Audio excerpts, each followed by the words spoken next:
having seen Sungazers on the ground and interacting with school children and sort of people that would collect them, etc., conservation can only begin when somebody's got a full stomach. You cannot try and conserve a species while the people in the immediate area are starving. Another one fundamental aspect of the Sungazer's life cycle is the fact that it lives in the burrow, which is actually one of its more common names, called O-folk, and it basically translates to old folk or old person, as it sits at the entrance of its burrow. And again, it's rumoured that J.R. Tolkien took his inspiration for Smaug the dragon from the Sungazer, hence the Latin name Smaug giganteus. So as I say, the data loggers were strategically placed, one above ground and one at the terminus of the burrow. And as I say, they collect temperature and humidity data every 4 hours for a full calendar year.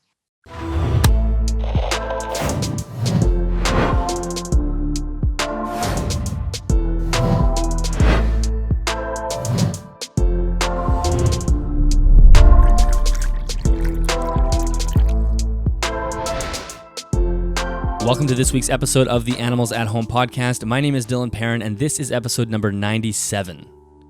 Today I'm speaking with Fraser Gilchrist, who is a longtime reptile keeper out of Scotland. Fraser currently works with 5 main species: Angolan, Royal, and Sumatran pythons, as well as Egyptian tortoises and Widemouthed Agamas. So in this episode, Fraser walks us through the breeding projects that he has with each of those 5 species, and we discuss his general keeping philosophy, but we spend most of the time discussing Fraser's conservation projects. Fraser is the administrator of the Studbooks for both the Armadillo lizard as well as the Sungazer lizard, and that is all done through the European Studbook Foundation, so we discuss what that entails. And we also discussed the project Fraser initiated called Save Our Sungazers. This was aimed at helping this species thrive where they are currently in their native location in South Africa. So it involved going to South Africa, collecting a bunch of data, learning as much about them as they can, understanding how to conserve the species in situ in their native habitat, but then also collecting data so we can figure out how to crack the nut of breeding these animals in captivity. Because to date, really, Sungazers have not successfully been bred in captivity. There's a few maybe examples that it has happened, but it's certainly not happening consistently. And so the project that Fraser had started was aimed at collecting climate data in hopes of eventually having enough information to have us be able to captively breed them successfully. So that's a very fascinating project, and Fraser kind of walks us through the whole thing, and we dig into why it's so difficult to breed Sungazers in captivity, and as well as whether or not they should even be kept in captivity, which is sort of a fascinating part of this conversation as well. We wrap up the conversation with the work that Fraser does with the Scottish government.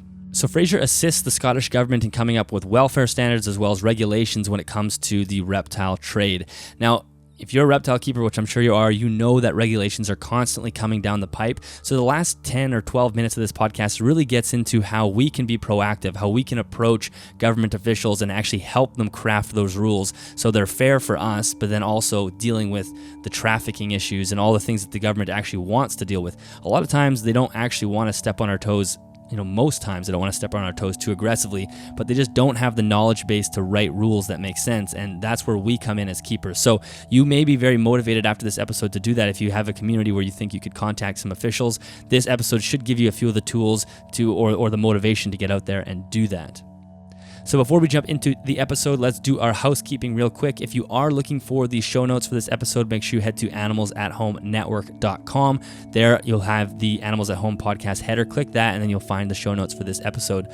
Fraser did send me quite a few photos for this episode, so if you're watching on YouTube, you'll see them flash on the screen. If you are listening to this in your car or you're working out, you're going for a walk, whatever it is, make sure you go to the show notes afterwards. The pictures are just kind of floating in the background of the video, so you're not going to miss anything by not seeing them, but head to the show notes after and you can flip through them, or maybe while you're listening to it, you can flip through them as well, but they are at animalsathome.network.com. Thank you very much to CustomReptileHabitats.com for sponsoring this episode of the podcast. There are affiliate links in both the YouTube description and the show notes. If you do make a purchase, a small commission comes back to me at no extra cost to you, and of course that helps me produce the show. And finally, if you're looking for a more in-depth experience with the podcast, make sure you head to patreon.com/animalsathome. There you'll find a community of other listeners, and you'll have early access to each episode, as well as the opportunity to submit questions to upcoming guests. And sometimes we've only done one so far, but we plan on doing it at least every 4 to 6 weeks, having a Zoom meeting where everybody can come in and we can all chat with each other. And even sometimes we'll have a guest of the podcast come in there as well. So if you want to have a more in-depth experience that way, make sure you head to patreon.com/animalsathome. And other than that, let's jump into this conversation with Fraser. Enjoy. Fraser, welcome to the show. Thank you for doing this. Yeah, you're welcome, Dylan. Thank you for asking me. I'm very excited. I know I love talking to keepers who have been in this for a long time, just because the wealth of knowledge is, we probably can't fit it into a single episode. So we'll do our best today to see how much we can get into. And like you said earlier, it's actually International Snake Day, which is fantastic. So this works out well. Although for the listeners, it won't be Snake Day, but for us it is, which is great. So why don't we rewind the clock a little bit? Let us know kind of how you got into keeping reptiles in the first place. Probably like many other people, to be honest. I fell in love with dinosaurs. Loved the sort of T-Rex and Stegosaurus, etc.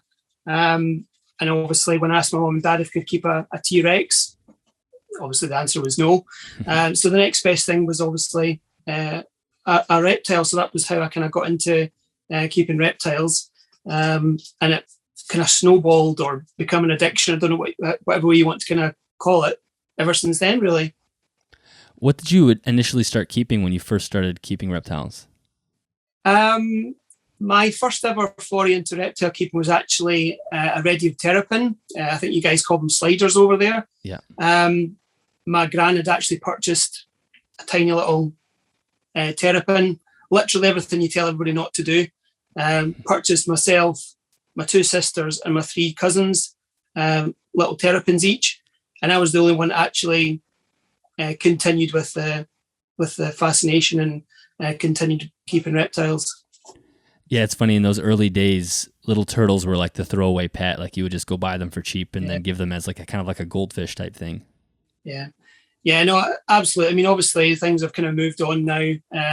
There's more awareness, etc.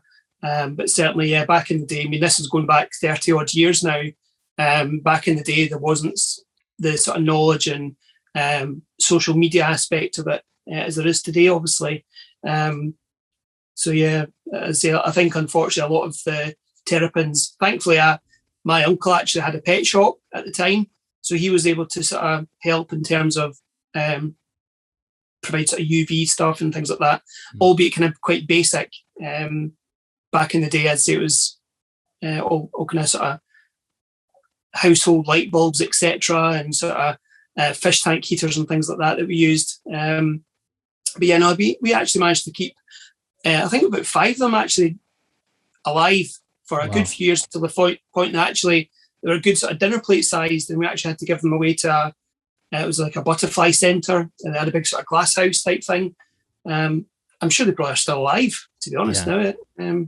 But yeah, no, we kind of realised the error of our ways. And as they obviously nowadays, you wouldn't really recommend someone buys a tiny little terrapin without knowing fully what they're getting into. Yeah, exactly. And then so when did your hobby sort of start expanding? Obviously you started with the turtles, and then what did you start getting into keeping? Because you've grown to, you've been doing this for a long time. So how did that start to escalate? It actually started when I went to high school. Well, probably actually before then, I got a garter snake, a checker garter snake. But I'd only really kept that just as a pet, never really had any intention of breeding at all.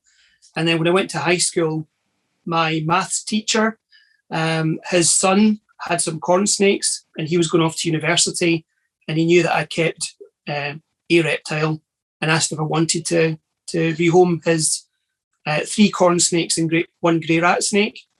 And of course, I said yes. And all the textbooks that I read at that point said that in order to reproduce corn snakes, you'd have to brumate them. Obviously, I woke up one day to discover, I think it was about 15 or 20 pearly white eggs, and obviously discovered that you didn't actually have to hibernate them in order to reproduce them. So that was kind of my first foray into breeding, and as they just really quickly snowballed after that, it got to the stage where I would ask my parents whether I could add another animal to the collection, And they eventually just got to the stage of, look, as long as you're keeping them properly, just do what you want type thing. It was always better to ask for forgiveness than ask for permission. Yeah. I hear that. And as long as you're doing things properly, I don't see why not. And Absolutely. So maybe you could give people just a little bit of an overview of what you keep now. Like, how does your collection look these days? At the moment, I'm concentrating on 5 different species. I try to do each species well. And by that, I mean have multiple males, multiple females, and kind of concentrate on, as I say, diverse genetics. So the 5 species I currently keep are Angolan pythons, Sumatran pythons, a couple of royal pythons just to kind of dabble about with. I've also got the Egyptian tortoises, as you can see in the background, and I also have some Widemouthed Agamas. I've got 2 male and 4 female Angolan pythons, 2 male and 2 female Sumatran pythons, as I say, 4 or 5 male royals and a couple of females. Egyptian tortoise-wise, I've got 2 males and 4 females, 5 hatchlings, and 17 eggs in the incubator at the moment. And Agama-wise, I've got 3 males and 9 females. So as I say, I try and actually keep multiple animals, and as I say, try and do them as best as I can, to be honest. I used to, when I was growing up, had 1 of this, 1 of that, 2 males of this, no females. And it got to the stage where it was so disjointed and there was no real direction or purpose to the collection. I really hate using that word collection, but really, I wish there was some other term or phrase to actually use. I suppose pets is maybe the best way to use it. I mean, I'm sure your viewers will understand that collection is not always, it dreams up this connotation where it's like stamp collecting or trading cards collecting, but I don't really think of any other better way to describe them. Yeah, it's interesting. I was just having this conversation with my friend Liam from the Reptiles and Research channel, and he suggested the word group, because if you had a bunch of dogs, you wouldn't call them a collection of dogs. You'd call them a group of dogs or a group of cats. So maybe we just start using the word group. So I find that interesting, because I think that process of going into the hobby and starting to, buy things that you like and having single species or single specimens of each species is a very common thing that people do. Was there something specific that sent you to make you realize, okay, I want to have a more purpose here. I want to have a collection that means something to me, and I'm going to refine that. So how did you get to that? 2 things, really. First thing, I find it's actually easier to keep multiple individuals of the same species. Obviously, in terms of enclosure, environmental conditions, etc., but also more from a kind of conservation type aspect. I've always been a huge advocate of keeping less common, endangered animals, and as I say, that was really kind of my reason for concentrating on certain species. I mean, in the past, I've kept sort of Dumrell's boas and Madagascan ground boas and things.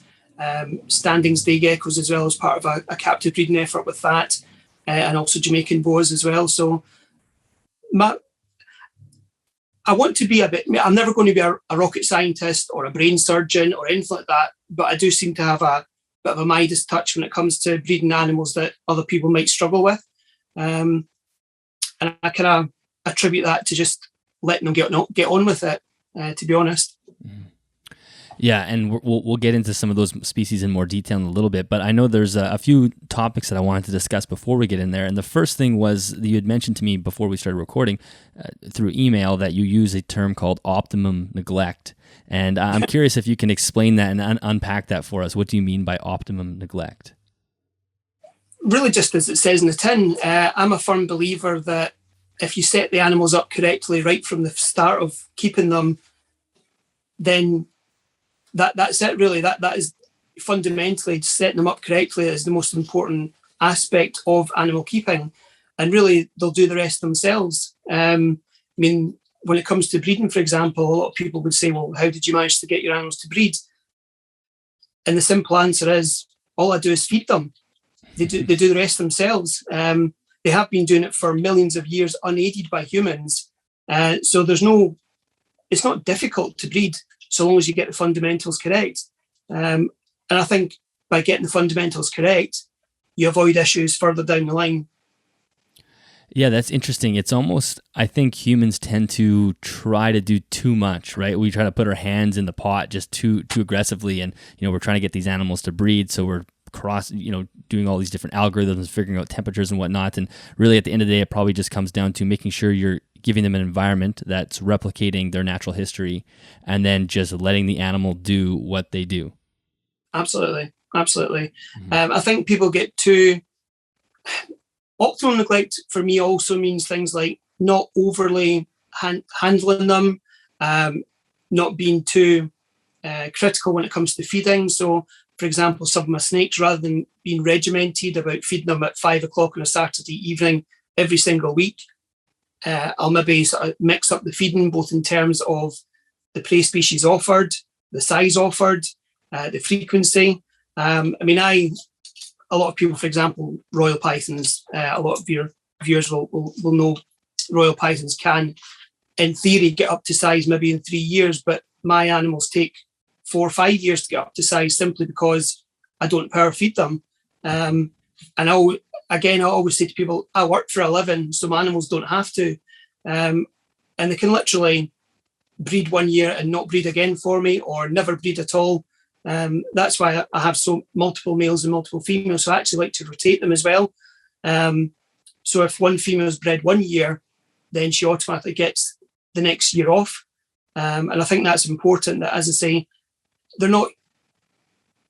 I don't see them as breeding machines. And as I say, I suppose I can liken that to the fact that, as I say, I work for a living, so my animals don't have to. And I'm not relying on paying my mortgage when it comes to producing animals each year. Yeah, that is one of the issues with breeding reptiles, and it's something we've talked about on the podcast before. And it's not a slight to anyone who does breed for a living, but it does create some ethical issues where, okay, we've got to get these animals up to size. They can't skip a year if this, even though she's a little bit underweight, we got to breed her because she needs to pay for herself for being here, and it does create some issues. And I also think that, kind of what you're saying, a lot of reptiles we probably breed way too early in herpetoculture. These animals live a long time for a lot of the species, and it's probably not till 4, 5, 6 years old, when really in the wild, that's probably when they would be breeding. Yeah, absolutely. And let's be honest, everybody would love to make what we do as a hobby into a business and allow us to sort of doss around all day and sort of spraying down animals and sort of clipping back little ferns and stuff like that. But really, when it gets to that stage, the animals become an asset and not a pet any longer. So there's that need for each individual to sort of, like you say, pay their own way. And I don't think I would ever like to get to that stage where I was having to breed. The Sumatran pythons, for example, that I have, I last bred them 4 years ago. That if they never breed again for me, they'll still remain part of my collection. They don't have to, as I say, maintain themselves. I maintain them by, obviously, my monthly wage type thing. Mm-hmm. Yeah, that makes a lot of sense to me, and that's where you can, you have more freedom, and you don't have to rely on them producing to be there for you, which is fantastic. I know we also wanted to chat a little bit about bioactivity, because you come at this from a little bit more of a historical point of view, because back in early days of reptile keeping, having insects in the enclosure was just like something very, very bad, So maybe you can lay out your thoughts with bioactivity. Well, yeah, like you say, back in the day, the whole object of keeping reptiles was to make sure that you didn't have any bugs and beasties in your enclosure. Back in the day, a lot of animals were sort of wild caught as well, so they could harbour sort of little hangers on. So as I say, the idea was to make sure that they were clean, and obviously make sure that you didn't actually bring in any nasty critters into your enclosures.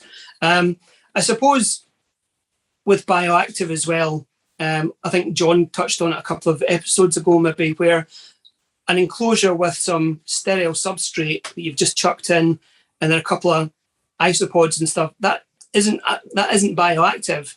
You've got to let it mature for a good few months before it's actually functional. I also think as well, I'm not a gardener. I'm not very good at maintaining plants, etc. I think pothos is literally my limit. So anything more delicate, I don't think I'd be able to keep it alive. So I think that's part of the reason why I've got great respect for people that do and are able to maintain a proper bioactive system that's functional. But I also think as well there's a danger that some keepers set them up initially and then think, well, that's my job done. I've done everything. I don't have to sort of keep an eye on them. But it's like John said, it's almost more labour intensive to have a bioactive system than it is to have a less bioactive system, if you know what I mean. So I think there's a danger that people become less observant, shall we say, of their animals, because they think, well, I'll let it alone and let it do its own thing. Whereas, as I say, you've got to routinely maintain it. You've got to be removing sort of feces and debris and stuff like that on a routine sort of basis. Otherwise, the isopods very, very quickly become overwhelmed. And again, as John said, rather than being a positive, it very quickly turns to sort of a negative, and can I say be detrimental to not only the bioactive part of it, but also the actual reptile that's within the enclosure as well.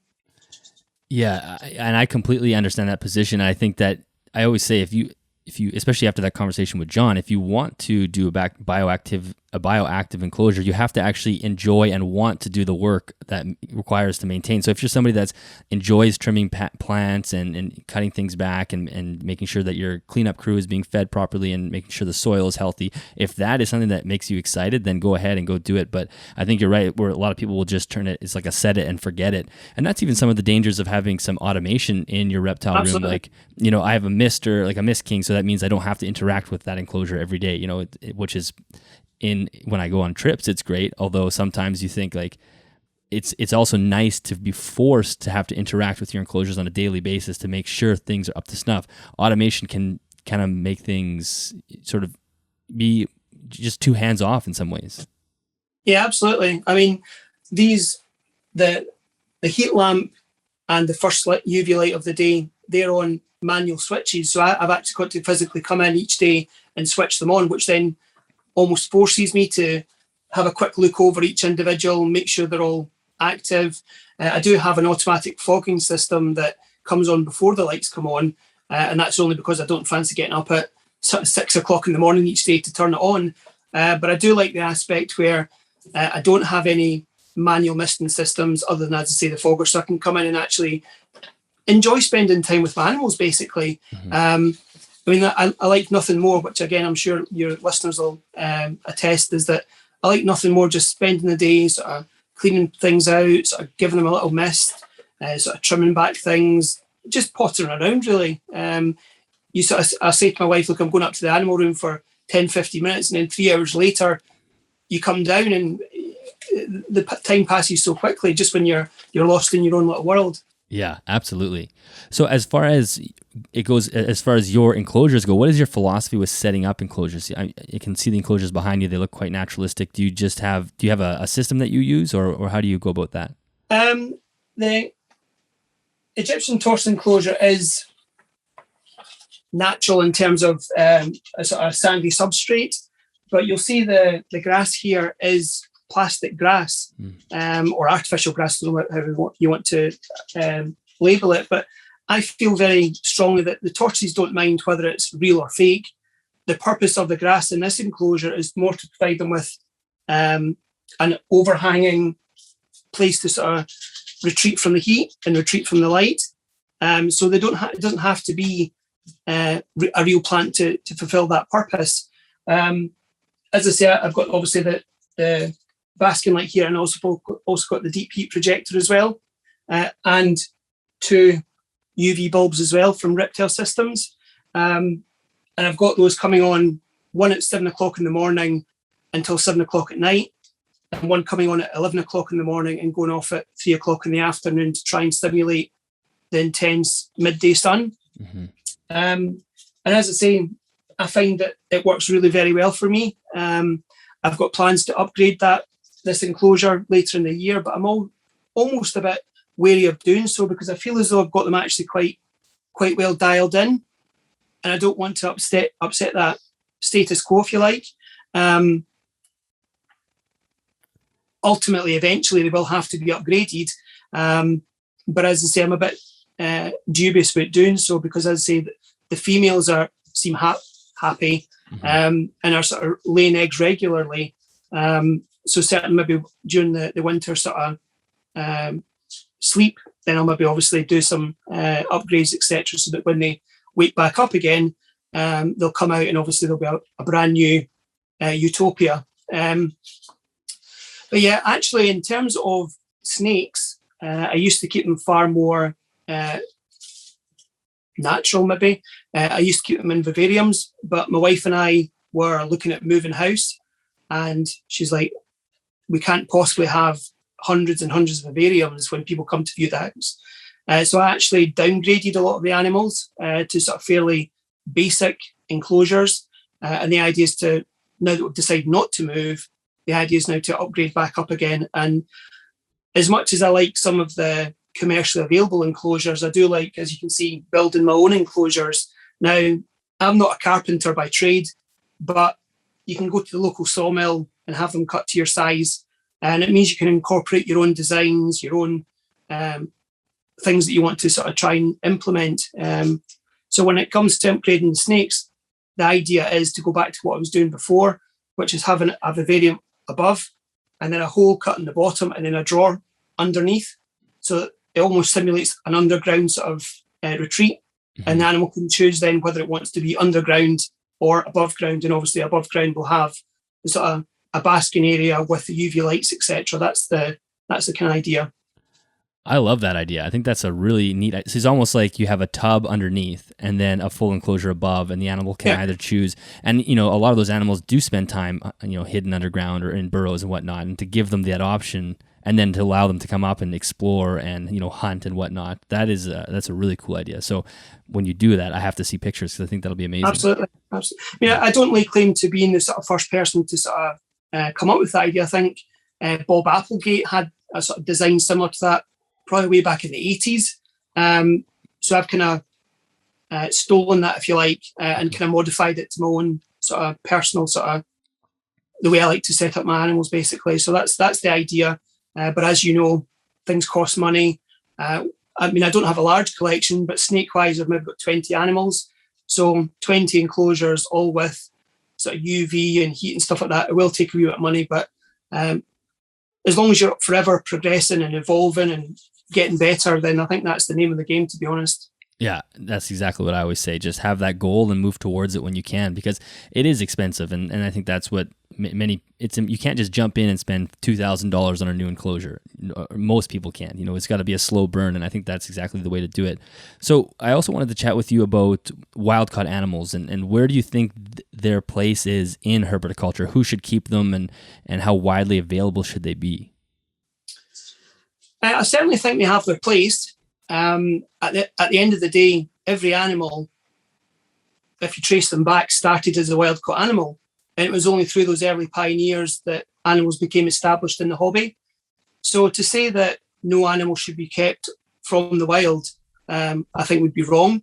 I certainly think there's certain species that are more adaptable or more suitable to being kept in captivity, having been originally collected from the wild. The Widemouthed Agamas that I have, they were originally wild caught, although they've been in captivity now for over 2 years.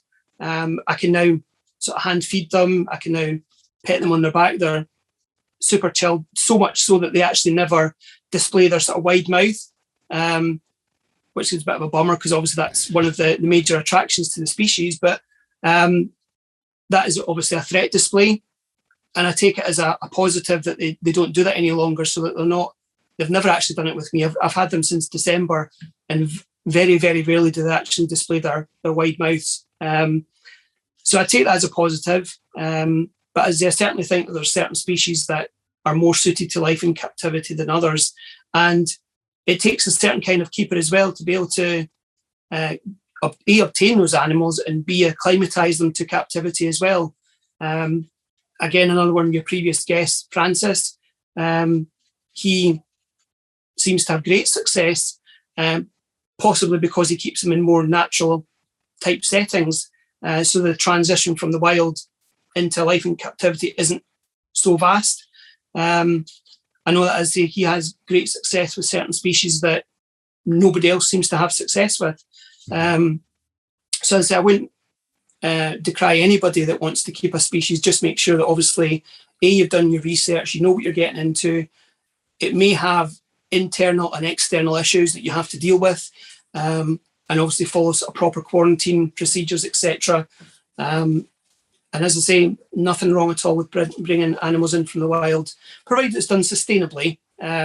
Last thing we want to do is to obviously attribute or be the cause of a species becoming extinct in the wild. But certainly, as I say, I think sometimes, unfortunately, captivity for some species is the only way to ensure its survival in the future. Yes, yeah. And I basically feel the same way. I think that they do obviously have a place in the hobby, and there are some keepers that should keep with them or keep wild caught and work with wild caught and hopefully produce captive bred. And it can be annoying when you go into a chain pet store and you see a wall of wild caught animals that are going to be going home with the 10-year-old for the birthday present. And I think hopefully we can sort of wean that away and bring in those animals too. Yeah, exactly. Buy them time, protect them on the planet. And so as far as you're talking about that you started to become more involved with conservation, or at least that was your philosophy with keeping. And I think you were telling me that you initially started working with standing day geckos and Jamaican boas. So maybe you can talk a little bit about that. How did you first get into breeding some of these more threatened species? Yeah, again, you've got to remember that this was, well, it probably would have been about 25 years ago now. So although standing day geckos in the hobby may be quite or readily available now, back then that wasn't the case. And I was able to it was actually through a science teacher at another school, actually. I was actually able to sort of get involved in those sort of conservation projects and things. I think the problem is that many of the zoological collections have been burned in the past by liaising with private individuals, etc. I think that's why it's less common nowadays. But again, the landscape was very different back in the day. And again, keepers may have their day in the future. I think, obviously, as resources at zoological collections are stretched more and more, I think the mantle to conserve some of the smaller species like frogs and reptiles may actually be passed to private individuals. I think that would be a very good way to justify our hobby. I don't know what it's like in Canada, but certainly in the UK, there's various animal rights groups that would see an end to our keeping of animals in captivity. And if we could justify our worth to the species, I think that would be a huge feather in our cap. And as I think private individuals, whether you keep royal pythons, whether you keep bearded dragons, look at other species that are maybe not as well kept, look to maybe diversify, and as I say, be a positive for future for the animals.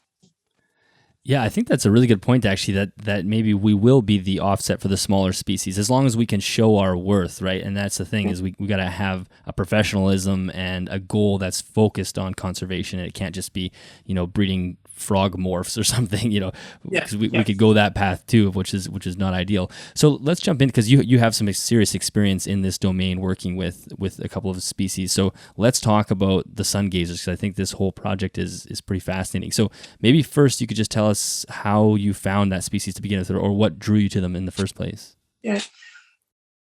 Right when I was sort of back in the early days, I was reading a book. I can't remember the exact title of the book, but I seen a picture of a Sungazer. And I sort of immediately fell in love with this animal. And everybody I spoke to about the Sungazer said, "Oh, that's a Uromastic." And I'm like, "Oh, that's great." So, and obviously at the time they were readily available, albeit wild caught. But when I actually went to see one, I was like, that's not what I was seeing in the picture.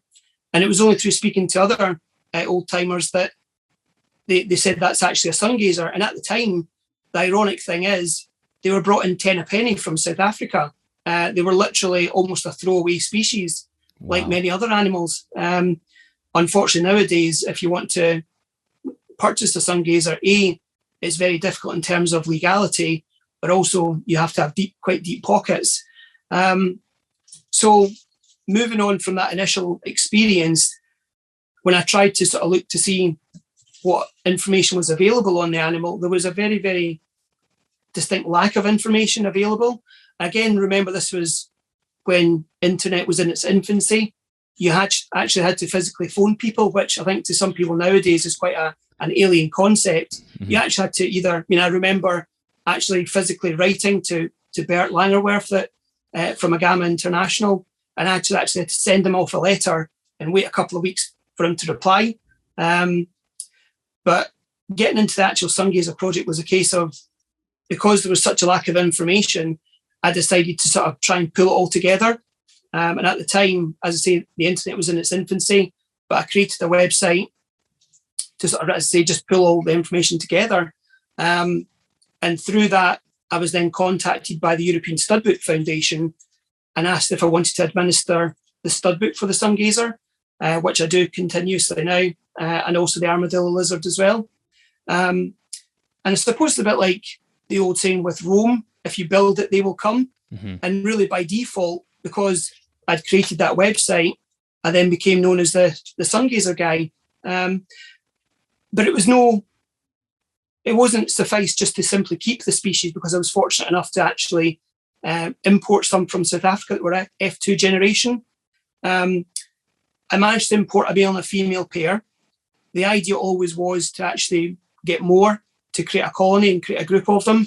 But financially, I just couldn't afford to do it. And everyone I approached for assistance and help, although they're very encouraging and very positive, it obviously kind of fell short of actually trying to help me in that respect.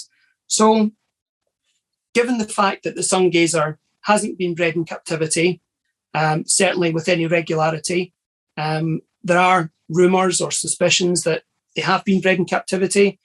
As I say, I like to think that as the studbook keeper, I do keep my ear pretty close to the ground. And as far as I know, no one has managed to breed them with, as I say, any regularity, and to actually ensure that the youngsters that have been produced survive long term. So as I say, with that in mind, I thought to myself, well, this simply can't continue, because if you liken it to the tiger, yes, it's endangered, but we know how to breed the tiger. So every single year, there's more and more tigers produced. So eventually, the species will survive if we do it properly.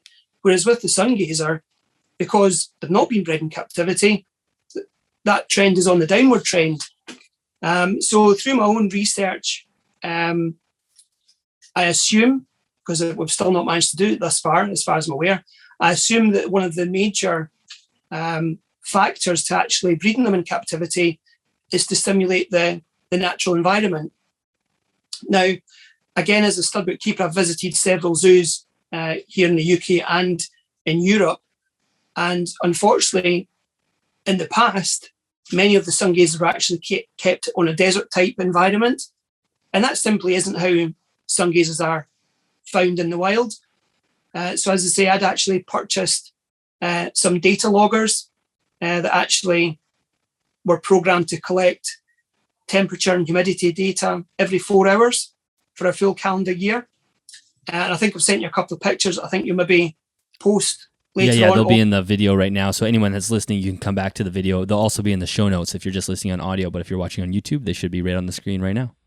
Great, super. So another one fundamental aspect of the Sungazer's life cycle is the fact that it lives in the burrow, which is actually one of its more common names, called O-folk, and it basically translates to old folk or old person, as it sits at the entrance of its burrow.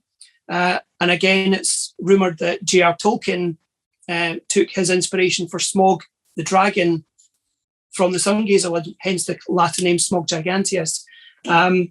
So as I say, the data loggers were strategically placed, one above ground and one at the terminus of the burrow. And as I say, they collect temperature and humidity data every 4 hours for a full calendar year. And in conjunction with the Endangered Wildlife Trust in South Africa, we identified 6 locations to actually set up these data loggers. And they've been running for the last 5 years. And we've got some fantastic data in terms of how the animals in captivity should be kept. Obviously, it's now a case of trying to implement that information into something that's tangible and something that's actually usable now, and obviously get that out into the public domain so that people that are actually keeping them, whether it be privately or at zoological collections, can actually start to manipulate the temperature and humidity more akin to actually in the wild. Mm-hmm. Yeah, that's fascinating. So have you've gone there yourself to South Africa, or you just send these data loggers? You did. Yeah, okay. No. I've been a couple of times. Initially, I went out, must be 5 years ago now, I think, to actually install them. Again, I think there's some pictures there of us actually threading them into the burrow and installing them actually in the natural habitat. And I've been very, very fortunate to actually see them in the wild numerous times.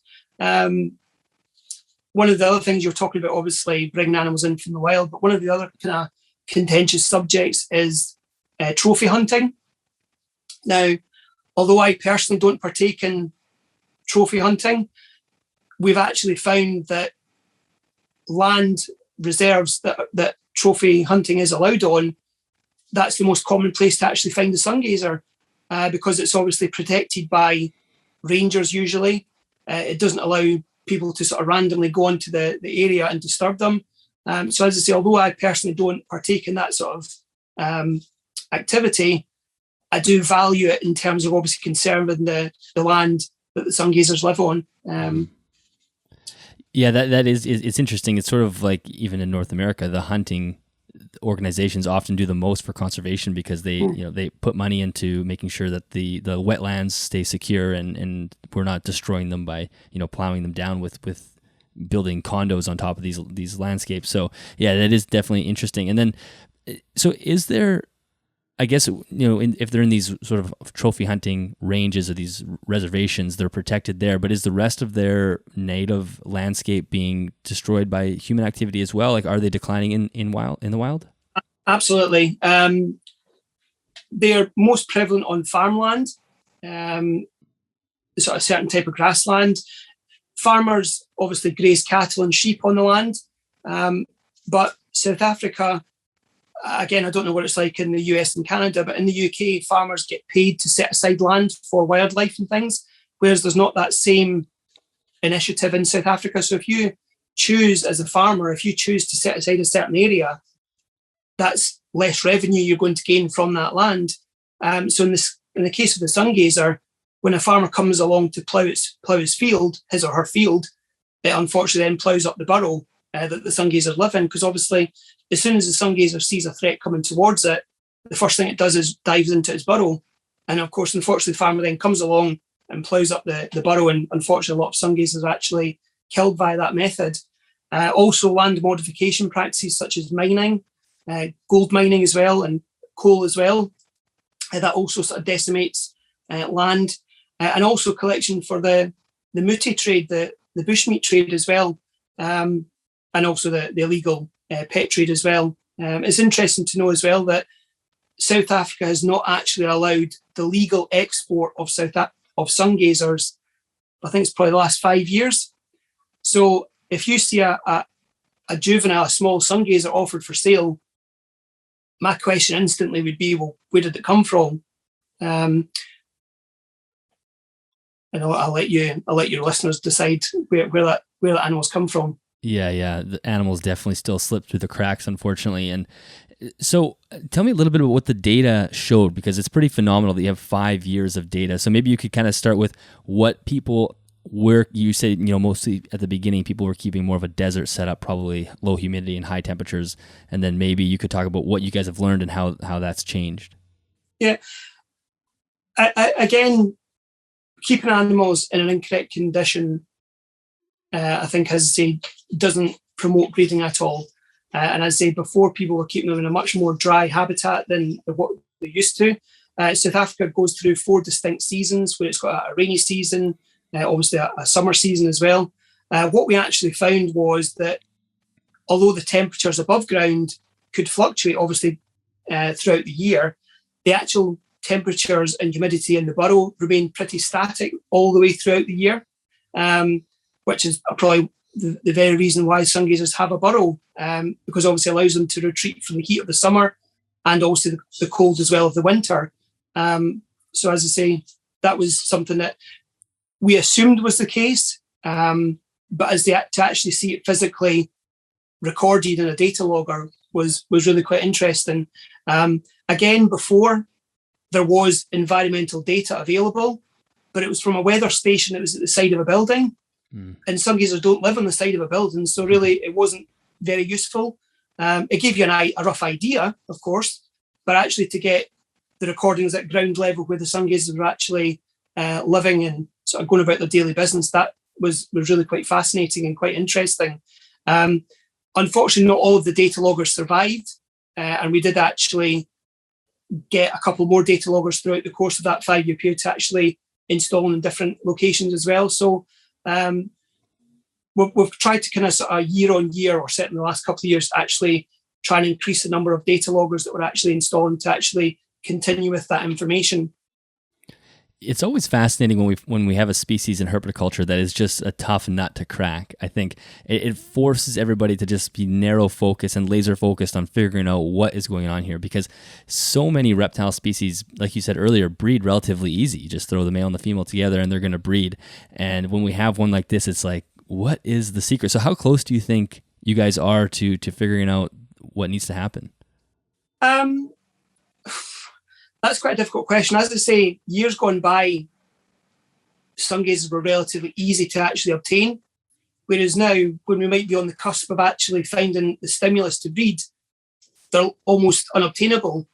And certainly from the Studbook point of view, there isn't any location in Europe that actually has multiple males and multiple females to actually recreate that colony lifestyle. Mm-hmm. And obviously, statistically, the more animals you have, the better the chances are of breeding. So if you've only got one male and one female, I think as well, with many animals in captivity, familiarity depreciates the need to breed. If you've only got one male and one female, there's no incentive for that male to sort of get in quickly before another male gets in to breed with the female. That might sound kind of fairly barbaric about getting in there first, but if you've only got one male and one female, as I say, that familiarity can sometimes put a halt to any breeding, where now I think the idea is to actually get either one location in Europe or the US or whatever, that actually kind of pull together multiple animals and have a real concerted effort to actually try and find the stimulus. I mean, the environmental stimulus may not be the stimulus to breed, but at least if we have a real good go at trying to recreate that, and if after 2 or 3 years of doing that, we still aren't able to breed it, at least we can cross it off the list and then move on to something else. But doing nothing simply isn't an option. And that was why much of the project has been self-funded, because I recognised a need for it to be done. I could have applied for funding, but I work full-time, not in the reptile business, and I just didn't have the resources, the time to actually write all these proposals to obtain the grants that were required to get it off the ground. So as I say, I actually done it myself with the help of 2 or 3 other individuals and companies. And I think not to blow my own trumpet at all, but I think that's a prime example whereby a private individual who might not necessarily work in the reptile industry can still have a positive impact on the species. As I said to you earlier, I'm never going to be a rocket scientist, but I would hope that 50 years, 100 years from now, the information I've gathered is still being referred to and still obviously helping towards the long-term survival of that species. Yeah, it is such an important topic to or a point to make, and this is perfect because the episode that I recorded yesterday, which I think will be the episode that the listeners will have heard last week, was Nick Gordon from the Abronia Alliance, and they're the same situation where they're private keepers that are focusing on one species. And I think a lot of times people who don't have a professional tag behind their name or aren't involved in a professional world for reptiles don't think that they can make a difference, but you can. You just have. We're completely capable of doing this. So are keepers right now seeing breeding activity, but the eggs aren't coming to term, or is there slugs happening, or is there no breeding, or is it kind of all of the above? Well, first of all, they produce live young. Oh, they're live young. Okay. Yeah, live young. Thankfully for the female, when the young are born, the spines are quite soft. Okay. And then obviously they harden up over the forthcoming days. But yes, I mean, when I kept my animals, I witnessed copulation 2 or 3 times. But I believe the main stimulus to breeding was to actually put them through a period of hibernation or brumation. And I think for many species, that winter cool down actually allows the male to create that viable sperm. And without that, I mean, for my agamas, for example, I've got females laying eggs left, right, and centre, but they were never put through a winter cool down. So the eggs themselves are infertile. Mm-hmm. And I think hopefully, obviously now in this year coming, when I put them through a winter brumation, the males will obviously have that period to charge up their sperm so that come next year, the eggs that they produce are hopefully viable. And that's obviously the case with the Sungazer as well, I think, that the males need to go through that cool down period so that in the warmer months, the sperm is viable. But of course, if you're a private keeper and you've only maybe got 2 or 3 animals, you're not going to subject your animals to these unknown temperatures for these unknown durations. You're just simply not going to do it, because if you lose your animal during brumation, it's very difficult financially and physically to get a replacement. So I can understand why people have been reluctant to actually subject their animals to that cool down period. But unfortunately, it's one of these things that without doing that, I don't think we'll ever manage to breed them in captivity. So it's almost like a lesser of 2 evils. And that's why I think if one institution or one individual was to bring multiple animals together with that information and have a real concerted effort actually trying to breed them, I think that would be tremendous. But again, as I say, the resources required, the infrastructure required, logistically, all that sort of thing, I think it would be really very difficult to do, certainly for a private individual. Yeah, it is definitely an interesting problem. And I know South Africa does get quite cold in their winter, and it's winter right Absolutely. Now for them, so it does dip pretty low. So how low are some of those temperature readings you're getting from their natural environment? I'll be honest with you, I've not number crunched the temperatures for quite some time. But you're right, the temperatures do get very low. I mean, there's been reports of snow being on the ground. Mm-hmm. And again, other people attest that they've seen other species when there's been snow on the ground or ice, that you still see the animals bask to get that UV from the sun, even during the winter time. So, yeah, as I say, I think that winter cool down is key to actually try to breed them in the future. But as I say, we'll see. As I say, it could very well be that the environmental stimulus has got nothing to do with it. But I think if we can cross that off the list, we can then look at something else as being the key ingredient to actually breed them. Yeah, and I bet the environment does play a huge role. It's just, hormone production really does play a lot off the circadian rhythm and whatnot. So you had mentioned colonies. Are in the wild, are they living in larger groups? Well, again, yes and no. Any literature you read suggests that the animals live in colonies where you've got multiple males, multiple females. The young will also live with the female and the male in some occasions and share the burrow. However, from my own experience of being in South Africa, when we actually seen Sungazers, it was only maybe 1 or 2 individuals. There wasn't that colony structure that everyone suggests there was. Now, I don't know whether that's due to circumstance, i.e. someone has obviously poached them and collected them. It's maybe worth mentioning as well that the atypical environment that the animals were found in, we found them in areas whereby they were under tree roots, which if you look at the literature, it says they prefer open grassland. We also found them quite close to human habitation. So I don't know whether the animals are being forced almost away from where they would ideally like to live into these more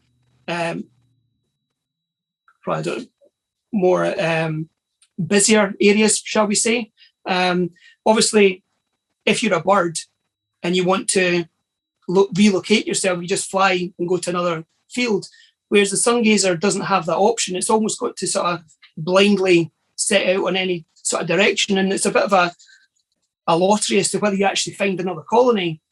And bearing in mind, the burrow plays quite an important aspect of the lifestyle. So each night they would have to at least dig some sort of scrape in the ground to retreat to. So that flow of different blood and different sort of the corridors, if you like, that just simply isn't there. Because again, because they're predominantly found on grassland within a farming environment, the next field over may contain maize or crops that are completely unsuitable. So it might be 3 or 4 fields over before you get to the next Sungazer colony. And obviously between there and there, they may become predated upon, or they may go off slightly at a different angle and completely miss the other colony. Right. And so can you tell me a little bit about how the Studbook works? Because I think you administer the Studbook for both, you had said the Armadillo Lizard and the Sungazer. Now, how does that work? If somebody has one or brings one in, do they let you know that they have one and they have an ID with the animal, or what does that look like? Yeah, I mean, very high level, without getting all technical about it, the Studbook really is just there to sort of acknowledge animals kept either by certain individuals, like privately, if you wish to register your animals, or it's obviously far more common in zoos. Now, with certain species, the zoo's function, or the Studbook keeper's function, is to determine or to suggest where the young of one pairing goes to diversify the genetics. Unfortunately, with the Studbook for the Sungazer, because there's no animals being produced in captivity, that functionality just simply isn't there. Studbook registration, certainly for the European Studbook Foundation, is completely voluntary. A private individual doesn't relinquish control or ownership of that animal. And again, I would encourage your listeners that if they have an animal that's being administered by a Studbook, send them an email. Get in contact with them. You can be as active or as inactive as you wish. Certainly from the European Studbook Foundation perspective, if we had more animals, we could maybe obviously exchange animals between us to make sure that genetic diversity was being maintained.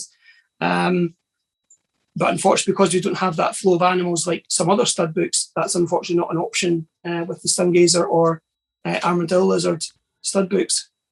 Yeah, I mean, it makes a lot of sense if you just have the animal, even if you don't plan on breeding it. At least it's nice to know, at least to have it in the Studbook, that we know that there's an animal there. So in the Studbook is both private and public animals, right? Animals that are in the zoos as well as private sector? Certainly with the European Studbook Foundation, as I can only speak from the European Studbook Foundation perspective, that yes, we document or we acknowledge animals kept in zoological collections. And also if private individuals want to actually participate, like me, then we're encouraged to do so. Because, as I say, there isn't any animals being produced at the moment. There isn't that. We suggest that animal A lives with animal Z to create a new diverse colony or a diverse pair. But obviously that ultimately is what the purpose of the Studbook is there for. Yeah, I find that so fascinating because here in North America, it is very much a public domain, the Studbooks, and the private keepers aren't. There was some examples on the reptile side of the private keepers being involved in that, but that's pretty much being removed. And in some ways, I understand from the public point of view, they don't want to interact with the private keepers because maybe things aren't done to the book. But at the same time, it's such a shame because it's a great opportunity for keepers like yourself, people who are so intensely involved. And we're not going to find anybody who knows more about the Sungazer than yourself. Why shouldn't you be allowed to be involved in the Studbook? It just makes a lot of sense. Yeah, well, like I said earlier, I think as time goes on, I think keepers, suitably qualified or suitably experienced keepers, will become far more important to the survival of many species. I mean, we know ourselves that private keepers seem to have far more success with some of the more delicate species than zoological collections do. Fiji iguanas, for example, they seem to be more commonly bred by private individuals than they are by zoological collections. Certainly here in Europe, I know obviously there's a bit of a legality issue over in the States about Fiji iguanas, for example. But private keepers, from my experience, have far more success when it comes to breeding animals than certain zoological collections have.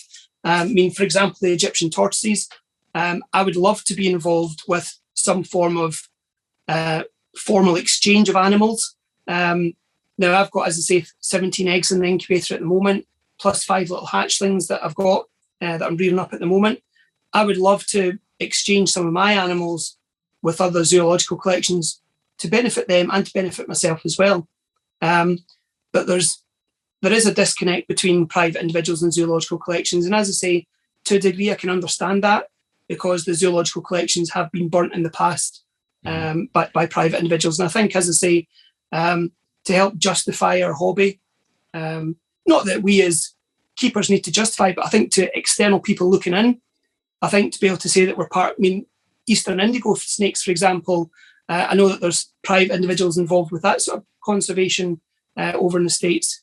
The tuatara in New Zealand as well. Again, there's private individuals involved with that breeding activity. And I think suitably qualified individuals should have a great asset, or should be a great asset going forward.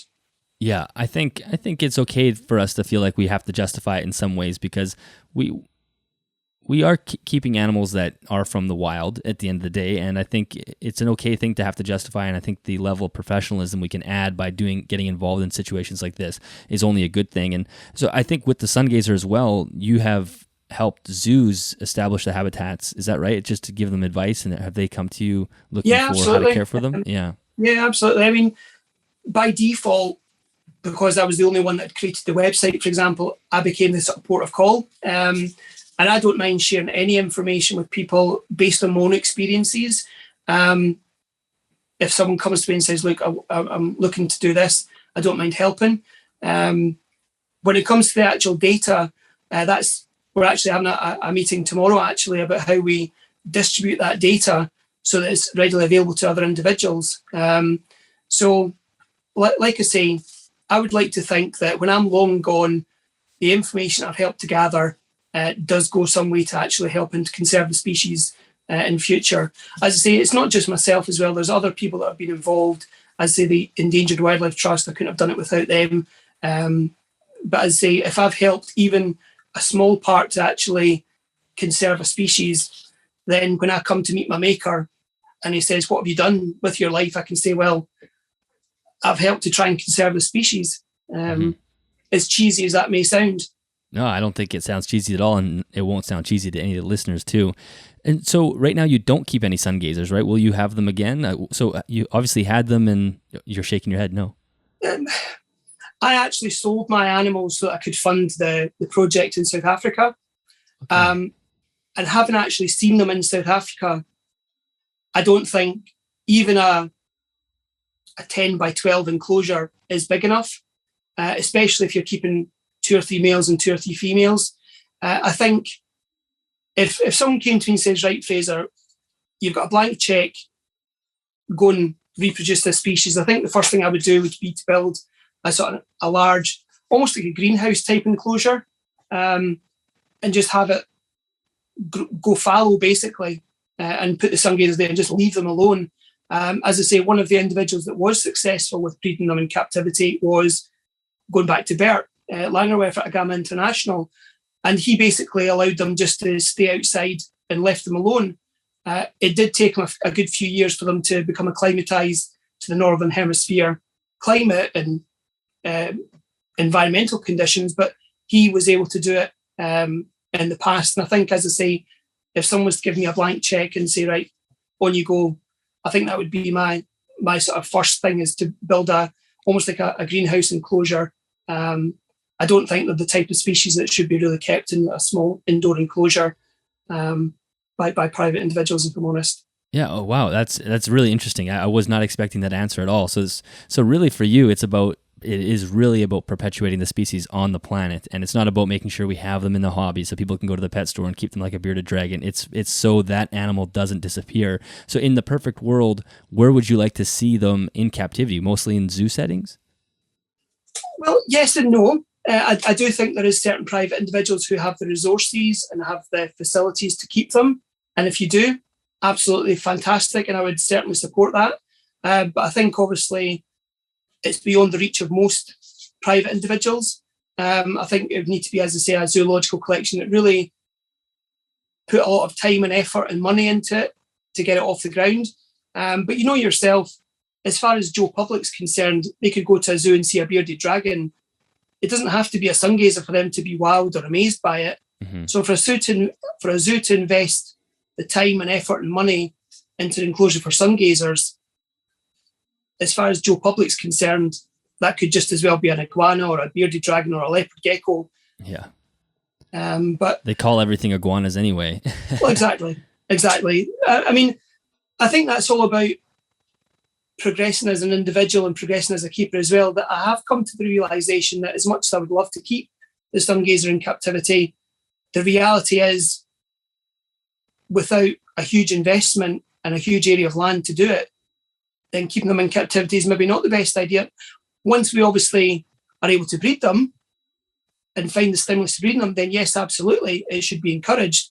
But until that time, I think we need to be looking at conserving the environment that they're from. I mean, you could liken it as well to the panda, for example. You could have the most successful captive breeding efforts imaginable and produce 1,000 pandas every year. But if you're not conserving the actual environment for them to go back into, what is the point? Yeah. If we don't have the environment for the animals to go back to, then all your captive breeding efforts are almost futile. Because I would hate to see a day when the animal was only kept in captivity and there was no area for them to go back to in the wild. And I think, as I say, the best, certainly short-term idea would be to conserve an area of land in South Africa that was being properly managed, was secure for the Sungazer long-term. And I know that, as I say, the Endangered Wildlife Trust are trying to make those corridors between certain groups and certain colonies. They're trying to make those viable. But as I say, it's not always possible without any funding or without any support. Mm-hmm. So what about the Sungazer made you realize these shouldn't be kept in smaller enclosures? Was it just the amount of movement they are just on a regular basis? Or because you could almost ask that question about many species, right? If you were to go to their wild habitat, you might scratch your head and think, geez, I need a room for this animal rather than a 4-foot enclosure. Yeah, well, I tried to replicate the colony lifestyle by, a bit embarrassed to admit it, by actually putting some mirrors round about the enclosure so that the animals would see another animal. But they very, very quickly realised that it was a mirror. And it was actually, I don't know if they realised it was themselves they were looking at, but they realised that it wasn't actually another animal. So I tried to obviously recreate that in captivity, which didn't work. I think it's more from the fact that the actual burrows could be maybe 15 feet apart. So they weren't on top of each other all the time. Mm-hmm. And they had that space to sort of move without coming into contact all the time with each other. I think, as I say, that almost kind of rubs them up the wrong way. If you're continually coming into contact with other individuals that you're meant to be quite far apart from. That makes sense. Even if they are a somewhat communal species, it doesn't, they might each individually have several square meters of space on their own, and you cannot do that in a single enclosure. And yeah, I mean, you tend to find in South Africa where the Sungazer's burrow was, it maybe would only move maybe 10 feet from that burrow because they're not very fast at running. So they wouldn't really venture far from the safety of the burrow. And as I say, if you've got one burrow here and then a radius of 10 feet and then you've got another one, in captivity, it's very, very difficult to kind of recreate that sort of space. Mm-hmm. So if eventually we do have some success captive breeding and there's some production happening there and we're simultaneously able to preserve the natural landscape and their sort of natural habitat, do you ever, now this is one of those questions where some people say, no, you can never do this, but would it ever be possible to start re-releasing animals into their natural habitat? I know rewilding is kind of a contentious subject, but it is being used, even in the UK, they're starting to do it a lot more. So what are your thoughts there? I think ultimately that should be the ultimate goal with most species. However, practically speaking, re-releasing animals is very, very difficult, and you've got to jump through many, many different hoops to actually get to that stage where you're actually releasing animals back into the wild, not least the fact that the issue that caused the animal to become rare or endangered in the first place hasn't been addressed. Right. I mean, I always say the same about zoos. In an ideal world, there would be no such thing as a zoo because there would be no need to conserve a species in captivity. But we don't live in an ideal world. And until such times that pollution, poaching, habitat loss, all that sort of thing is addressed and actually changed for the good, then unfortunately, zoos are absolutely essential.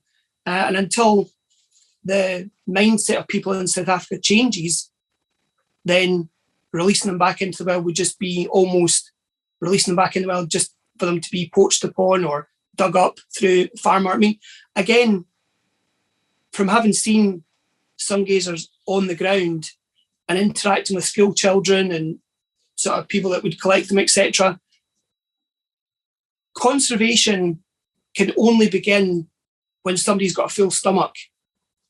You cannot try and conserve a species while the people in the immediate area are starving. Because to try and say to them, look, don't kill this lizard or don't collect that lizard if some importer gives you a couple of pounds to do that, trying to say to them not to do that. I mean, if it was me and I was trying to feed my family and someone said, look, I'll give you 2 months' wages to go and collect 5 or 6 little lizards, of course you're going to do it. Mm-hmm. So culturally and sort of communally, you've got to get the buy-in from the local people to be proud of the fact that it's an endemic species. It's not found anywhere else. And even in South Africa, it's very, very sort of localized. And again, I've sent you a picture of the actual distribution of the species. So even in South Africa, it's not widespread. So it's to get people to be proud of their natural flora and fauna.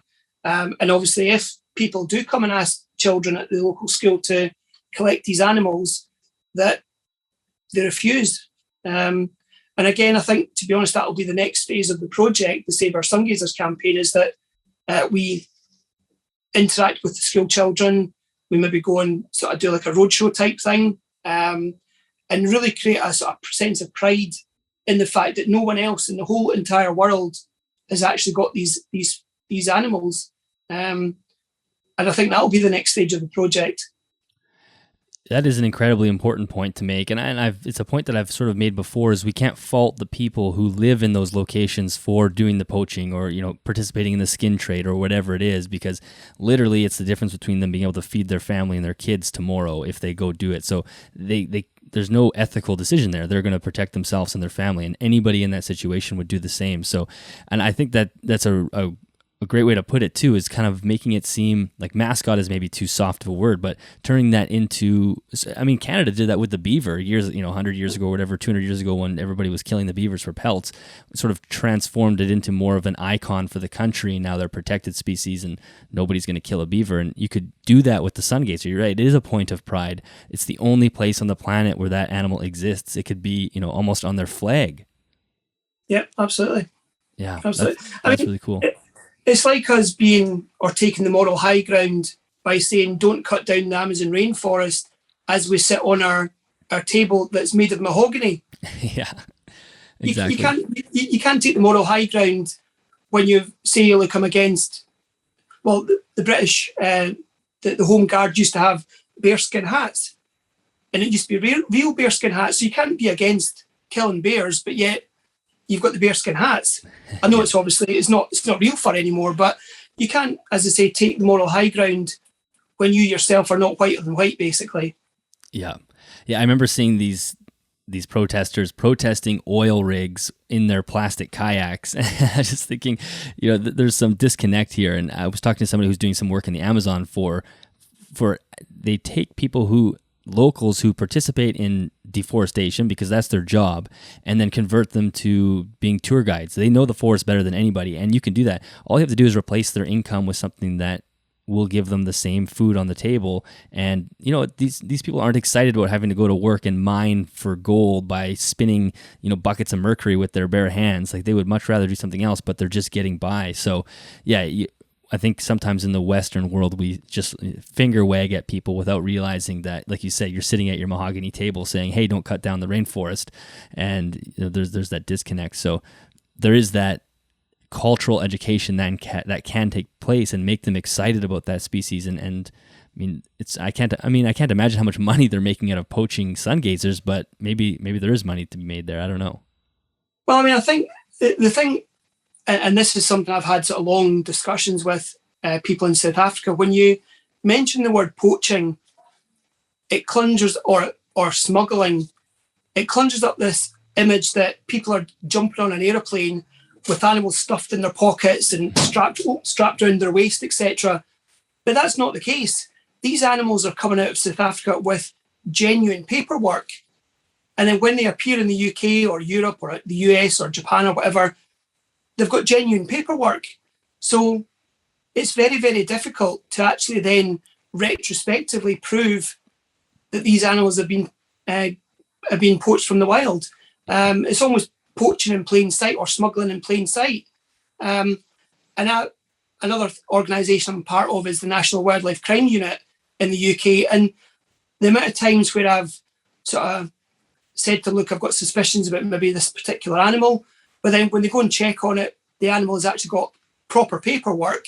So there's nothing then that they can do to actually prosecute or try and redress the balance, unfortunately. So as far as the, in quotes, proper paperwork, this is just paperwork that will stipulate that this animal is captive bred and they're good to go. Is that pretty much what they'll do? They'll fraudulently create captive bred animals? Yeah. Well, obviously they'll need export paperwork to come from South Africa to whichever country.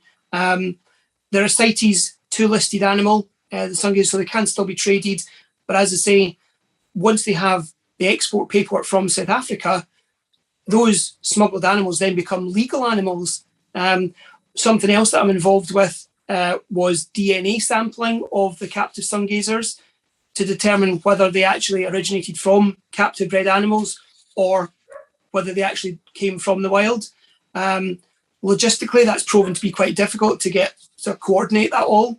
But that's certainly something that I'm involved with as well, to try and determine how these animals have been obtained, shall we say. But again, you can imagine the reluctance of people to actually be getting involved in that, because that could, in theory, be incriminating them and having animals that are illegal.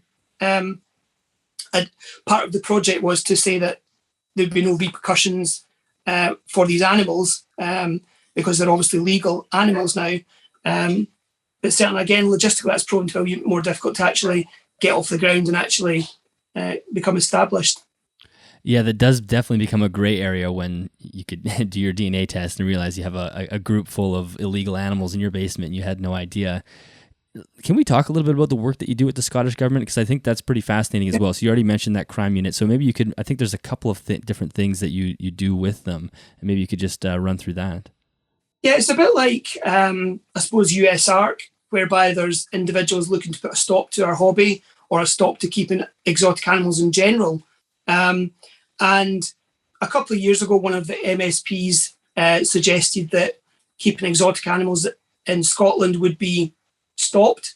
And pretty much like the Sungazer, rather than sitting back and bemoaning the fact that nobody's doing anything, I literally emailed them and said, look, this is terrible because we do tremendous good. You do realise that exotic animals could be someone's budgie or goldfish, because they are technically exotic animals. Yeah. And when you put it into that perspective, I think most people have had at some point a goldfish. Or what about the old lady or old gentleman that is completely by themselves but take comfort from the little budgie or the little finch or whatever that's singing away in the corner? I don't think MPs or MSPs in our case have that rationale to say, well, look, hold on, if we actually put a stop to that, this is going to be the implications. And again, even going back to sustainable harvesting from the wild, if we were to say, for example, stop the exotic animal keeping, there's a whole knock-on effect to people that produce live food for feeding them, people that produce frozen food, the manufacturers, the importers, the exporters. That there's a whole myriad of other people that further down the line, that by putting a stop to something, you're going to financially impact. Mm-hmm. But as I was invited to give, as a sort of subject matter expert, to give advice about potential problems or potential outcomes. And I think when it concerns the UK, change is coming, absolutely change is coming. It'll just be to what extent that change is. I mean, I've said for years that we as a community need to police ourselves before someone else comes in and polices it for us.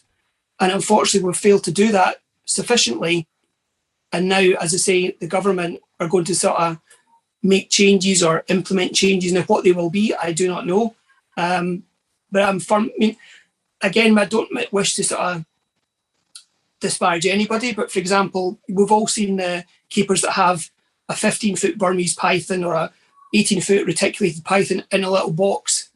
Now, if you're Joe Public, seeing a picture of that, how can you justify that to somebody else and say, oh, this is ethical and we're doing the absolute best for this animal? Or if you go to shows, again, you see animals cramped in little containers. Now, to Joe Public, that seems really cruel. Okay, they're only kept in those small containers for a small period of time, and when people get them home, they're going to be released, hopefully, into a larger environment. But I think, again, I can only speak for the UK, I think we've scored hundreds of own goals because we've literally shot ourselves in the foot.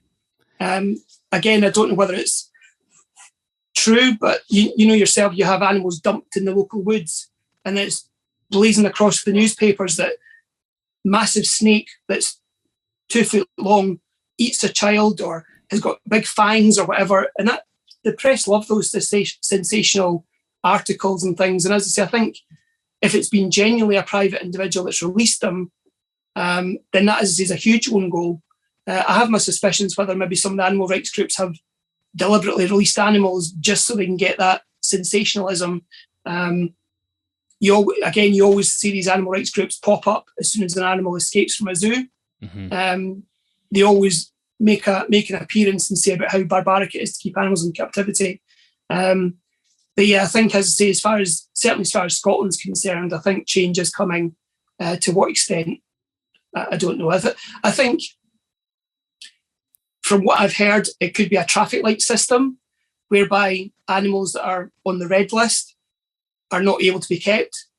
Animals on the amber system can be kept with a certain degree of experience, and then green species, literally everything else. I mean, you know yourself, you can literally walk into a pet shop, or not even a pet shop, a breeder, buy an animal with very little experience, very little knowledge, and then you buy a small snake that size, and when it's that size, it's quite defensive, so it maybe bites the owner. So you keep feeding it, and it keeps growing, and before you know it, you've got a maybe 8-10 foot long snake you've never ever handled because you're scared from it, and then you've got that, as I say, 8 foot, 9 foot long snake that's aggressive, or not even aggressive, fearful of the owner, and the owner doesn't have the experience to handle it, and then the animal gets dumped or it bites somebody, and then, as I say, so I think, as I say, change will come. And I think we've only got to blame, to be honest. Yeah, I think you phrased it perfectly. We score a lot of own goals. We do not help ourselves out in a lot of cases. And it is, just a couple of weeks ago in my city, I doubt this was a deliberate release. This is probably an accidental release, but we had, all of a sudden on the news, they said there's an 8-foot white snake roaming the city. And I thought, there's just no way. There's just no way there's an 8-foot white snake. Like, what would that be? Some sort of white reticulated python? I don't know anybody who owns that. And then they did end up finding it. It was like a 3.5-foot like albino corn snake. And it was just, luckily the city sort of embraced it and whatnot. But those type of stories really do get blown up in the media. And I think what you're saying is, when you present to the government, this is the value we present. The animal rights groups don't realize what they're getting rid of if they were to just cut it off. Like, I don't even think you could ask them let's say tomorrow we get rid of all exotic pets. What is the collateral damage? And I don't think they would even be able to answer that question because they're so concerned about just getting rid of them completely. They've never looked at the damage that it might create. So we need people communicating with the government to say, look at all the positive that comes from this, because there is positive, and it's not just selfish keeping. There's more things that we can do, but it goes back to that professionalism. Like, we can't keep a 15-foot Burmese python in an 8-foot enclosure and expect the public or the government to buy that. You could try to say that that's all they need, but anybody that looks at that is going to go, you're trying to trick me or something. So how did the government respond to you? Were they pretty open to what your suggestion? Absolutely. I think they realised themselves very quickly that although initially it sounds like a great idea, and I think even from my perspective, if the animal's welfare is at the heart of any decision making, I think that can only be a good thing. But I think when you actually do a bit of a deep dive and actually decide, well, actually, if we ban this or ban that, what other implications is it going to have? I think once they actually realised that, they were really quite receptive to actually invite me along to the sort of parliament and sort of speaking to the MSPs and stuff like that, other people that maybe had their own input, etc. And I hope to go back again in future. I mean, again, if I can provide them with information that they maybe hadn't thought of, or provide my own perspective on things that maybe helps things going forward in the future, again, I don't mind doing that. But yeah, I think it's going to be quite a tough couple of months. You're saying about obviously restricting the keeping of animals. For a lot of people, their animals are their life. Mm-hmm. They're maybe not companion animals as in the atypical sense of companion animals, but for some people, maybe certainly through the last 18 months or so, their animals have become their life.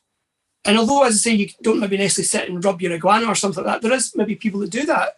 And that for them is their escape from reality. I mean, how many times have you heard maybe young children maybe being bullied at school, and the only respite they get is when they're interacting with their animals? And again, when you actually look at it from that perspective, to simply say, look, we're going to ban them altogether, you could be creating problems even out with the hobby. Yeah. Yeah, there are benefits to keeping reptiles that are, conservation and captive breeding and all these things. But one of them, and I always say this, one of the most important benefits is the benefit to the keeper. And there's a responsibility that you get as a keeper to care for these animals. And if keeping reptiles makes you a better person, it allows you to manage your depression or anxiety or any mental health issues, that is a benefit to the society. It's not just a benefit to the individual, it's a benefit to the society as a whole, because that individual is now not darker than they would be if they couldn't. And that lifts everybody. So it is so important. And I actually don't mind the traffic light system. I think I was just talking about this the other day. I think in Canada, for our firearms policies, we have sort of our prohibited list of weapons that people can't buy or guns that people can't buy. And then we have restricted guns, and those guns you need to have a special course and go through all this extra stuff. And then you sort of have your non-restricted. You still need a course for that, but they're just your sort of hunting rifles and whatnot. And I think with reptiles, we could do something almost similar where you maybe have a restricted list, your big constrictors, your venomous, your huge monitor species, where maybe those require a license or a training course or something to make the barrier of entry more difficult than walking past a reticulated table or a reticulated python at an expo table and just buying it. Maybe we could lump those in, and then the sort of the green or the non-restricted animals can just be whatever you want. I mean, even as a keeper, I think to have some barrier of entry is not a bad thing, because it would help us avoid some of those, 15-foot Burmese python in a small enclosure scenarios. Yeah, absolutely. I think as well, there are certain animals that are more suited to captivity than others. Mm-hmm. For example, people that buy the little sulcata tortoises that are tiny, not maybe fully appreciate the fact they're going to get huge when they're big. One of the things that I'd proposed as a personal sort of from my own experience to the Scottish Government, and some people may agree with it, some people may not. And to be honest, I don't care. It's my own opinion. Mm-hmm. If they wanted to put an input into it, it was in their gift to do that. One of the things that I'd suggested was for private individuals to have a limit of a certain number of females. So say royal pythons, for example, a private individual could only have 10 breeding females for any one season. And that helps to justify the fact they are a private keeper. If you want any more than 10 females, then you have to apply for a license and be a proper business and declare tax and all that sort of thing that goes along with a commercial scale. I think 10 breeding females, again, I'm using the royal pythons as an example, but if you've got 10 females and say 8 of them produce 6 eggs, that's still a lot of babies you've got to accommodate every year. You've got to find good homes for, all that sort of thing. Whereas if, as I say, there was a limit to private individuals, I think that would, from an animal welfare point of view, from animals getting dumped at rescues, all that sort of thing, I think would be beneficial. And it would also help the actual individual as well, because I don't understand how someone can be selective when it comes to breeding if they've got 1,000 animals. That to me is that's not selective. To me, if you've got maybe a core few animals, that's selective. Mm-hmm. Again, people may agree with that limit of 10 females, and obviously that doesn't apply to necessarily every female, because obviously 10 Burmese python females, you could have upward of maybe 500 eggs or 500 babies. Yeah. So you'd have to look at it maybe on sort of grouping type things. So maybe some of the larger constrictors would maybe be in the amber list, for example, that you'd have to show that you had some degree of knowledge and expertise to house that animal. But again, as I say, I don't know what will be taken forward, what will be implemented. It's just unknown at the moment, unfortunately. But as I say, I do think certainly if restrictions come into place, I think to a degree we only have ourselves to blame. And I know there's obviously the USARC equivalent happening in the UK as well, but unfortunately sometimes the internal politics of the hobby kind of get in the way, and we're not as organised as we maybe could be if we were all singing from the same hymn sheet. Yes, because sometimes what happens is we're more concerned about the opportunity to keep the reptiles rather than also talking about welfare. I mean, sometimes that's what those organizations end up focusing on, just the right to keep, when really it's a privilege to keep these animals, rather than saying, hey, we're also going to make sure that we're striving for higher welfare standards. And yeah, I actually don't mind that female idea, because that way, if somebody is serious and they want to do something, then they go through the proper procedure and they do the paperwork and maybe they get their license or whatever that is. It doesn't, because I don't love the idea of having a prohibited list necessarily where you just cross everything off. Like one of the scenarios that is being talked about, in Canada is having a positive list, which I don't like the idea of a positive list because it's just too restrictive, and it's very, as a government agent, that would be a total nightmare to police, because you're reclassifications and new species discovered. It just doesn't make sense. But if you have an option for people to, if you wanted to keep reticulated pythons, if you were a big facility and you had the space, go through the process of showing that you're serious about it, that I don't have an issue with. So I think you're right. If regulations do come down, it really is up to us. We moved a little bit too slow, but hopefully we can still show that we have value, and we're here to add value to the society, not just to our own personal lives. Absolutely. Yeah, absolutely. And I think, as I say, not that we have to justify keeping animals in captivity, but like you say, it is a privilege. It's not something that everybody should be allowed to do. You should certainly have to attain a certain standard and prove that you're not going to keep it in a shoebox, or you know that a certain animal requires a certain UV or temperature or whatever. I think that can only be a good thing. I'm not for more licensing or more legislation and things like that, but I think very much that because we've not done it ourselves, we've not policed it ourselves, I think it's inevitable that someone else comes in and does it for us, which is unfortunate. Yeah, absolutely. And you'd also mentioned that you work with them as that crime unit. Can you just quickly describe what that is? Because that sounds pretty interesting. It's basically a board whereby there's an annual get-together a couple of times annually. And again, my involvement really is predominantly with the Sungazer and with sort of endangered species and stuff like that. It's all done sort of remotely via Teams or Zoom or whatever.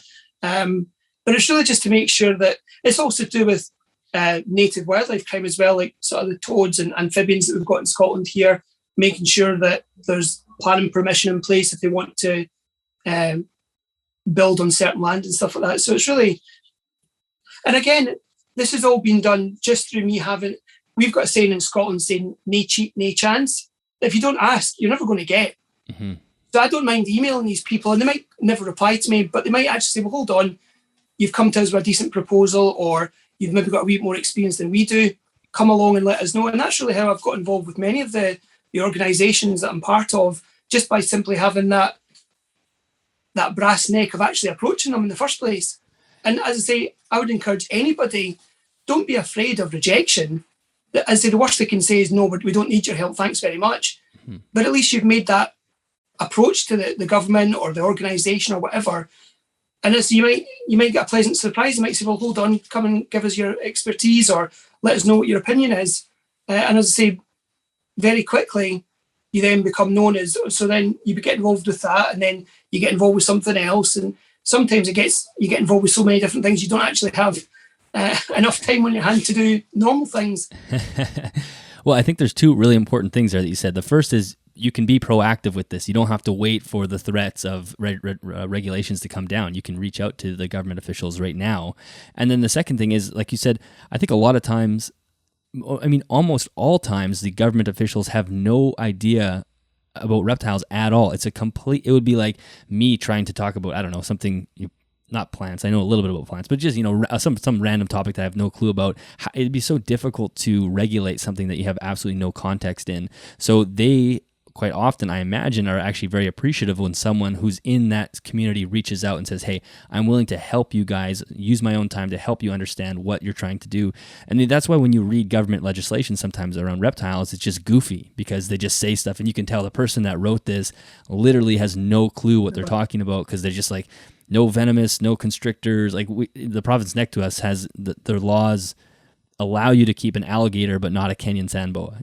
Like they just totally botched it completely because they don't know enough about what they're talking about to do it. So I imagine that a lot of times they're actually really grateful for people reaching out. Yeah, I mean, I think, again, in the UK, if you want to apply for a pet shop license, you've got to get it from your local council and things. Some councils are adamant that every animal must have water available to at all times.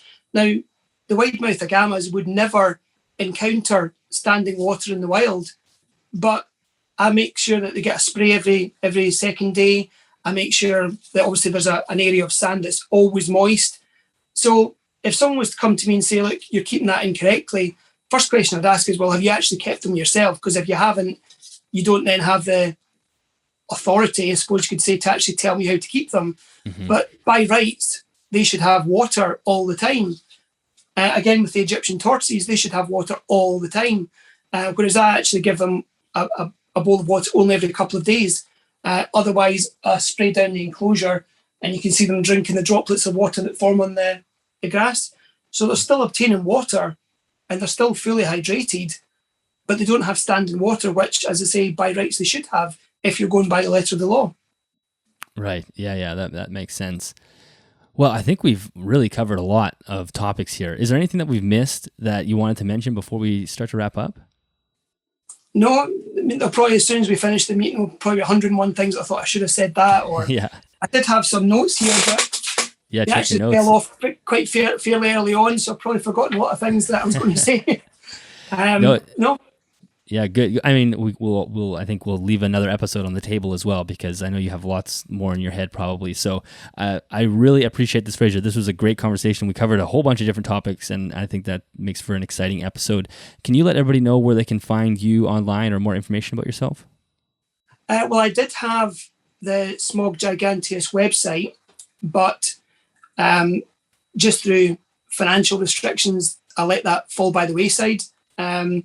So you used to be able to get me via that, but the best way to get in contact with me now is via my Facebook page. So just Fraser Gilchrist on Facebook. And as I say, I don't mind speaking to anybody. If they've got a comment, positive or negative, I've got thick skin, so I can take it. Awesome. And I'll make sure that's in the show notes for everybody, so they can find you on Facebook. Fraser, thank you so much. This was a wonderful conversation. I really appreciate you spending the time here with me this afternoon. Yeah, you're welcome. Thank you very much. So one real quick thing I wanted to mention before we wrap up the episode. If you are interested in helping Fraser with the Save Our Sungazer initiative, whether or not you're an individual or a company or a reptile manufacturer of some sort, if you want to get involved with firing that initiative back up, then let Fraser know. His contact information for his Facebook is in the description on YouTube as well as in the show notes. Right now, funding is what's needed to help continue that project forward, whether that's educating the children in South Africa or even just getting the site back up and running. Of course, all these things are very expensive to run, and for it all to fall on just one person, Fraser, it is really a lot. He's done so much for this species already. So if you're somebody that wants to jump in and you have an eagerness to help, let him know. He would be incredibly grateful, and I would love to see that as well if we could find one of the listeners who has a passion or an interest in that species and wants to get involved on the ground floor. This is your opportunity. So again, contact Fraser. His Facebook contact is in the YouTube description as well as in the show notes. And if you don't have Facebook and you want to get in contact with him in another way, just email me and I'll make sure that connection can be made. All right, that is the end of this week's episode. Fraser, thank you so much for joining me. That was a fantastic conversation. I know you have at least a couple more episodes in you, so as I said off air after we recorded, we'll definitely have you back on and we'll do a couple more episodes because I think there's a few other paths we could walk down with you as well. But for now, thank you so much for joining me. Listeners, thank you so much for listening. I hope you did enjoy the podcast. If you are watching it on YouTube, make sure you leave a comment so you can let us know if you enjoyed it. If you are listening to it on any other platform, thank you so much for doing that. Sharing on Instagram or Facebook is one of the best things you guys can do to help grow the show. Every time somebody shares the podcast, it usually picks up another listener or two, and that grows sort of compoundly. So thank you so much if you do that, and thank you if you do that in advance.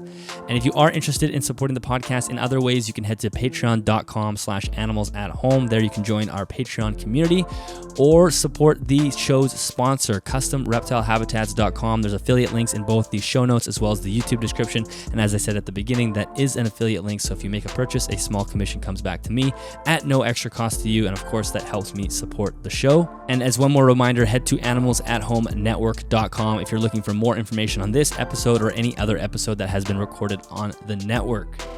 That is it for this week. Thank you so much for tuning in, and I will see you next Sunday.